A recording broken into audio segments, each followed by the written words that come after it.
Hello，大家好，歡迎嚟到楊俊賽馬專業嘅直播時間。今集想同大家講下星期六舉行嘅愛爾蘭2000堅尼賽馬日。咁當晚就一共有9場賽事啦。頭場開跑時間係晚上嘅8點20分。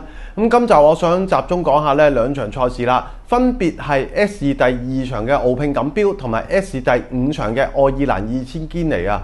咁當晚亦都係設有全球匯合賽事啦，包括獨贏、位置、連贏、位置 Q、二重彩、三紅彩同埋三寶，繼續為馬迷提供呢全球最龐大嘅賽事啦。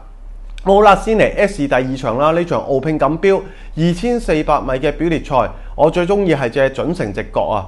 咁你睇翻佢頭嗰2年服役呢，不論你話佢跑平地賽又好，或者係呢個跳欄賽都好呢，全部都入前4名㗎。咁但係今年咧，馬房就先安排佢部署遠征去沙特喎，跑場2級賽啦，新未來城草地杯，咁個表現就麻麻地啊。但係其後翻去愛爾蘭咧，個表現亦都係變翻準成喎。先喺場表列賽跑咗第3啦，上一場咧喺場2級賽，雖然都係得個第3，但係你睇翻頭2馬咧，南加名城同埋高華勝雪都係啲1級賽好勁嘅對手啦。咁呢個第3係唔失禮嘅。今次跑翻表列賽啦，對手減弱咗，憑佢本身嘅級數呢，我相信佢可以重開勝門嘅。再嚟就 S 第5場啦，呢場愛爾蘭2000堅尼，咁我相信大家嘅焦點呢都係擺喺朱德望名下嘅兩匹黃渤子嗣啦，天河連同埋隻遍地金。咁如果兩隻去相比呢，我中意隻天河連多啲啊。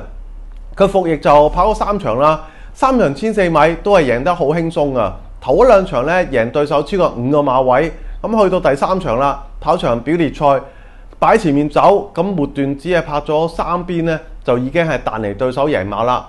今次雖然係第一次跑1級賽，亦都係第一次咧增程1600米，但係以佢1400米嗰啲贏馬姿態咧，我相信佢加程係冇問題嘅。今場咧亦都係呢場賽事嘅爭勝要角啊，咁亦都要揀嘅。好啦，今次嘅分享就嚟到呢度。如果想睇翻我其他場次推介呢，記得留意翻留言區我嘅大貼士表啦。好啦，今次分享嚟到呢度啊，我哋下次再見，拜拜。